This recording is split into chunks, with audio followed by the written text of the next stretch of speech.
So ఇప్పుడు మనం త్రిభుజ వైశాల్యాలకు సంబంధించి 7వ తరగతిలో 3వ అభ్యాసం నుండి ఇంకో లెక్క చూద్దాం. రెండో లెక్క. ఓకే, ఈ లెక్క మన టెక్స్ట్ బుక్ కంటెంట్ నుంచి తీసి చెప్తుంది. డిఎస్సి అభ్యర్థులందరి తాలూకా అవసరాన్ని గుర్తించి ఏ ఒక్కటి కూడా బయట నుంచి కాకుండా డిఎస్సి టెక్స్ట్ బుక్ ఓరియంటేషన్తో చేద్దామనే ఉద్దేశంతో ప్రతి ఒక్క టెక్స్ట్ బుక్ లెక్కని మీకు తీసుకొచ్చి చెప్పడం జరుగుతున్నది. దాని వెనుకుంటే కాన్సెప్ట్ని కూడా ఎక్స్ప్లెయిన్ చేస్తూ ఇది అందరూ యూటిలైజ్ చేసుకుంటే నేను చాలా హ్యాపీ ఫీల్ అవుతాను. సరే, ఎనీవేస్ ఇప్పుడు ఇందులో చూడండి, ట్రయాంగిల్ పీక్యూఆర్లో PQ equal to 4 centimetres, PR equal to 8 centimetres, RT equal to 6 centimetres అయినా ట్రయాంగిల్ పీక్యూఆర్ వైశాల్యాన్ని కనుగొనండి ఒకటో క్వశ్చన్. క్యూఎస్ పొడవును కనుగొనండి రెండో క్వశ్చన్. సరే, ఇంతకీ ఇచ్చిన ఇన్ఫర్మేషన్ ఏంటి, అది డయాగ్రామ్లో ఎక్కడ ఉంది చూద్దాం. ఇప్పుడు చూడండి, దీంట్లో ట్రయాంగిల్ పీక్యూఆర్లో పీక్యూ ఈక్వల్ టు 4 సెంటీమీటర్స్. అసలు పీక్యూ ఏది, ఒక భుజం అంతేనా, త్రిభుజం యొక్క ఒక భుజం 4 సెంటీమీటర్లు. అలాగే పిఆర్ అంటే ఏంటి, త్రిభుజంలో ఇంకొక భుజం, దాని విలువ ఎంత, 8 సెంటీమీటర్లు. అలాగే ఆర్టీ అనేది ఏంటి చెప్పండి, ఇగో ఈ లంబమే కదా, ఈ రెడ్ కలర్ లైన్, అదెంత 6 సెంటీమీటర్లు ఇక్కడ రాశాను. ఈ ఆర్టీ అనేది దేన్ని చూపిస్తున్నారు చెప్పండి, పీక్యూకి ఆర్ అనే శీర్షం నుండి గీయబడిన ఎత్తు లేదా లంబము. అంటే పీక్యూ అనే భుజం యొక్క ఎత్తు, ఓకే, టీఆర్ అనేది లేదా ఆర్టీ అనేది. ఇక్కడ ఆర్టీ అనేది ఏంటి, పీక్యూ అనే భుజం యొక్క ఎత్తు, ఈ భుజానికి ఎత్తు, ఓకే, అది మనకి ఇచ్చాడు. అయితే ఇక్కడ ఇంకొకటి మీరు గుర్తించాల్సింది ఏంటంటే, రెడ్ కలర్ లైన్లు ఏంటేంటి, ఆర్టీ ఒకటి, క్యూఎస్ ఒకటి.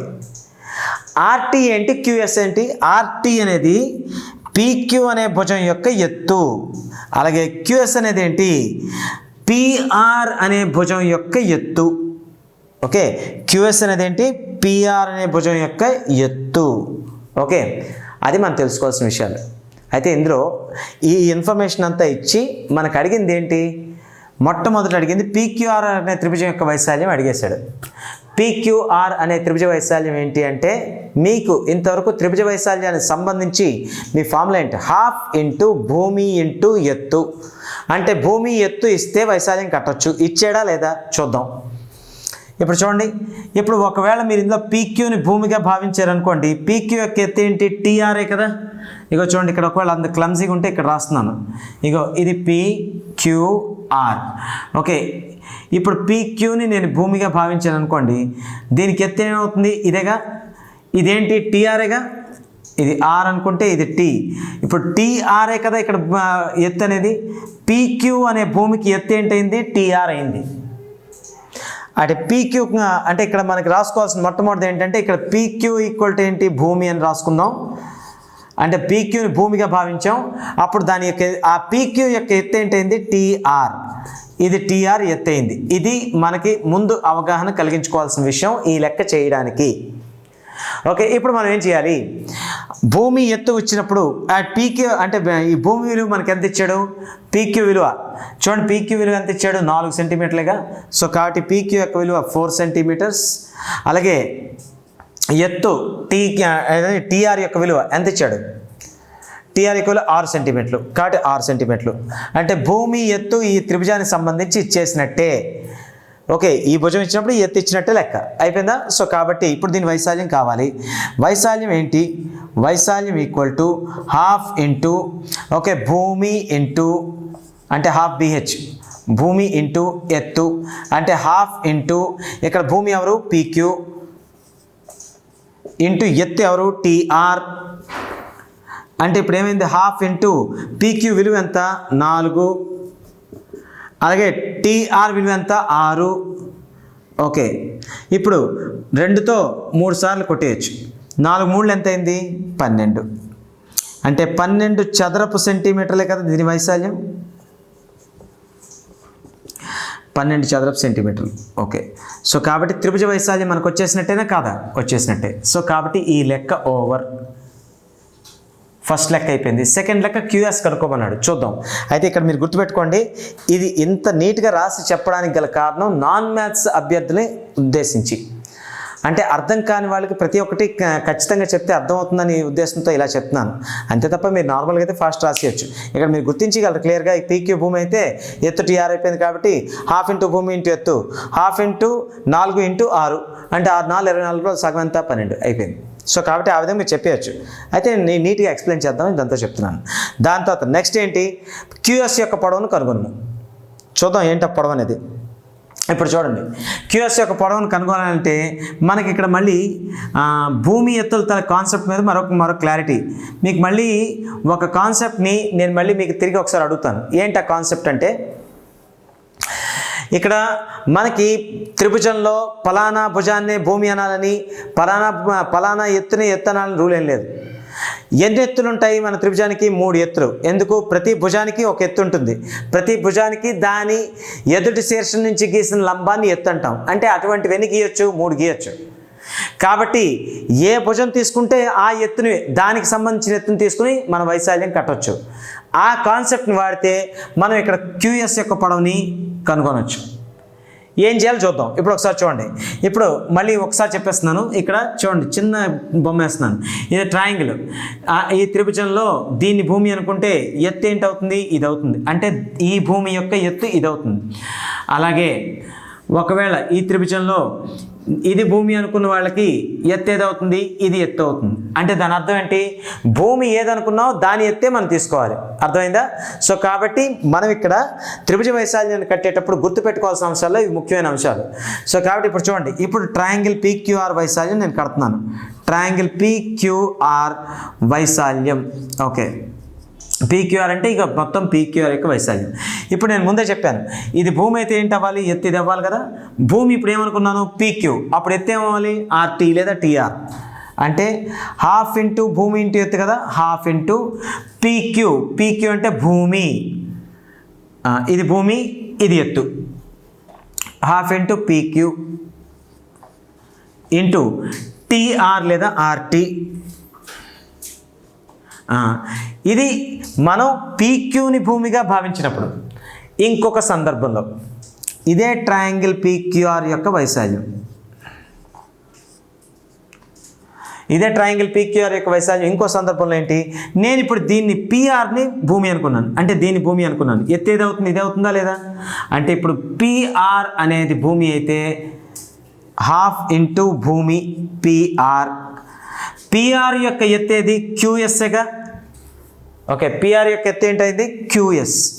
Okay, QS. ఇక్కడ మీరు గుర్తించవలసిన విషయం ఏంటంటే, ఇదే ట్రయాంగిల్ పీక్యూఆర్ అంటే పీక్యూఆర్ త్రిభుజం యొక్క వైశాల్యం ఇదేంది ఎప్పుడు? భూమి ఎత్తులు అనేది పీక్యూ మరియు టీఆర్ అయినప్పుడు. అదే త్రిభుజ వైశాల్యం పిఆర్ని భూమిగా భావించి క్యూఎస్ని ఆ భూమి యొక్క ఎత్తుగా భావించినప్పుడు ఇదేంది. సరే, సందర్భాన్ని బట్టి భూమి ఎత్తులు మార్చాను తప్ప ఆ రెండు దేనికి కనుక్కోవడానికి? ట్రయాంగిల్ పీక్యూఆర్ వైశాల్యాన్ని కట్టడానికే కదా.